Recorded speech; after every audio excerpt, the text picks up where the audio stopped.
Bismillahirrahmanirrahim. Assalamualaikum warahmatullahi wabarakatuh.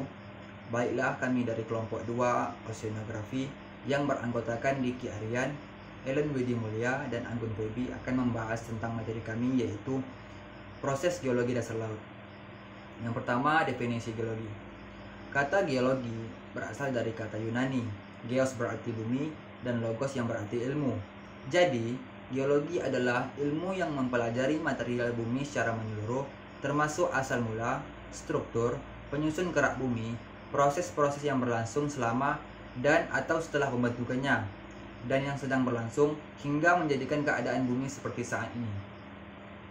Selanjutnya, proses geologi. Proses geologi yang terjadi baik dipengaruhi oleh tenaga endogen maupun tenaga eksogen, seperti halnya bentuk muka bumi di daratan yang beraneka ragam.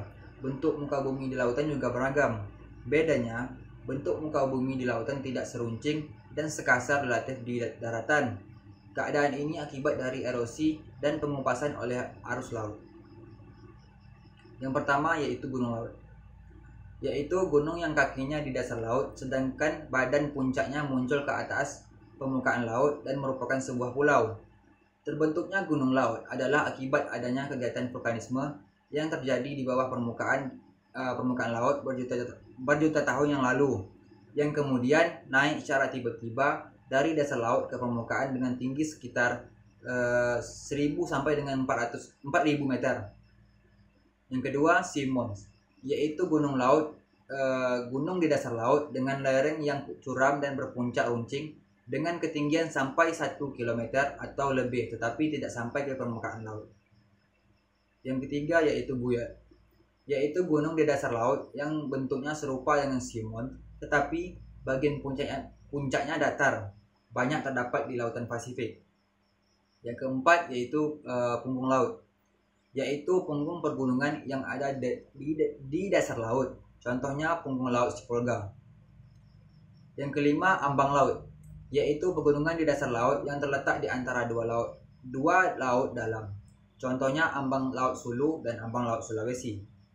Yang keenam, lubuk laut atau yang lebih dikenal dengan basin, yaitu dasar laut yang bentuknya bulat cengkung yang terjadi karena igresi, contohnya yaitu lubuk laut Sulu dan lubuk laut Sulawesi. Yang ketujuh yaitu palung laut atau yang lebih dikenal trop, yaitu lembah yang dalam dan memanjang di dasar laut terjadi karena igresi.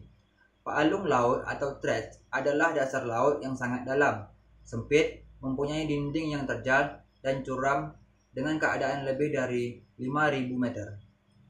Baik, demikian penjelasan dari saya. Selanjutnya akan dijelaskan oleh rekan saya. Kepadanya saya persilakan. Terima kasih. Baiklah, selanjutnya saya akan menjelaskan tentang topografi dasar laut. Topografi dasar laut dapat dibedakan atas dua golongan besar, masing-masing mempunyai bentuk-bentuk topografi yang lebih khusus. Kedua golongan topografi dasar laut itu adalah: yang pertama, continental margin atau tepi kontinen.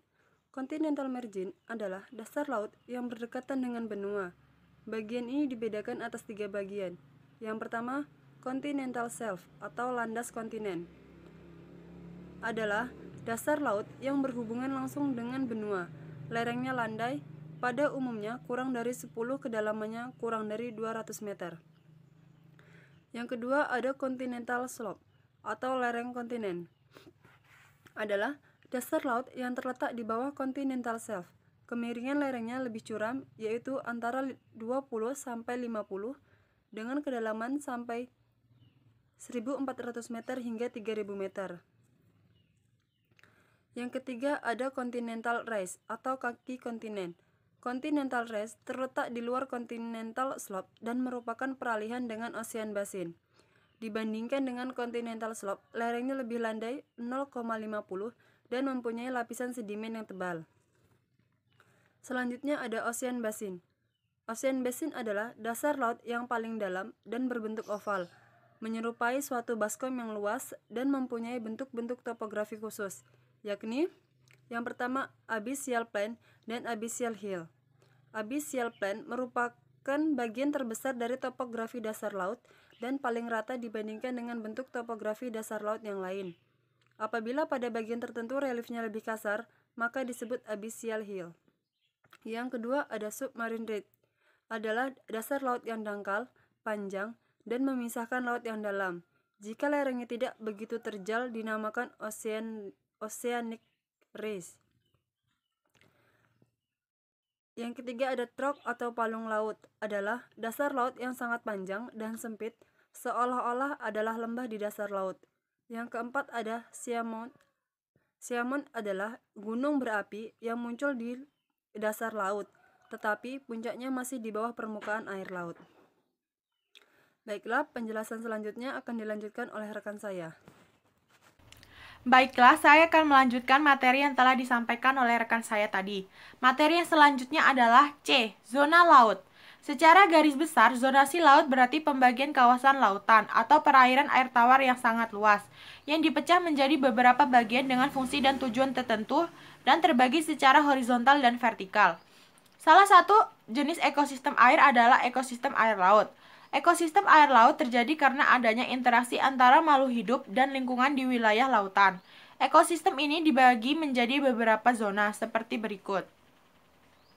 1. Laut berdasarkan proses terjadinya. A. Laut ingresi. Laut ingresi merupakan laut yang disebabkan terjadinya penurunan dasar laut. Hal ini menyebabkan laut semakin dalam. Contoh, Laut Banda 7.400 meter, Laut Flores 5.590 meter, Laut Sulawesi 5.590 meter, Laut Tengah 4.400 meter, dan Laut Jepang 4.000 meter. B. Laut regresi. Laut regresi merupakan laut yang terbentuk karena penyempitan laut atau pengangkatan daratan pada daerah yang luas. Proses tersebut terjadi pada zaman diluvium. Akibat suhu bumi yang dingin menyebabkan air membeku dan permukaan air laut turun sampai 60 meter. C. Laut transgresi. Laut transgresi merupakan laut yang terbentuk karena kenaikan permukaan air laut atau penurunan daratan secara perlahan sehingga luas lautan bertambah. Proses ini terjadi pada masa glasial. Pencairan es di kutub menyebabkan air laut naik dan menggenangi daratan. Laut transgresi bersifat dangkal karena mempunyai kedalaman sekitar 70 meter. Contoh, dangkalan Sunda dan dangkalan Sahul. 2. Zona laut berdasarkan letaknya. A. Laut tepi. Laut tepi adalah laut yang terletak di tepian benua. Laut ini terhalang atau dipisahkan oleh gugusan pulau-pulau. B. Laut pertengahan. Laut pertengahan adalah laut yang terletak di antara dua benua atau lebih. Laut ini rentan terhadap gejala gunung berapi. Beberapa laut pertengahan memiliki gugusan pulau-pulau. C. Laut pedalaman. Laut pedalaman adalah laut yang hampir seluruhnya dikelilingi oleh daratan. Contohnya, Laut Hitam, Laut Kaspia, Laut Mati, Laut Baltik. 3. Zona laut berdasarkan kedalamannya. A. Zona litoral. Adalah zona berupa daratan saat air surut dan menjadi lautan saat air pasang. Karena itu, luas zona ini sangat dipengaruhi oleh ketinggian air pasang. B. Zona neritik. Zona laut dangkal atau zona neritik adalah zona yang memiliki kedalaman antara 0 sampai 200 meter. Zona ini biasanya berada pada landas benua.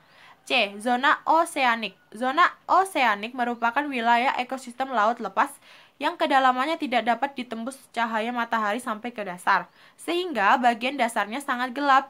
Selain itu, karena cahaya matahari tidak dapat sampai ke bagian dasar mengakibatkan adanya perbedaan suhu. D. Zona Bathyal.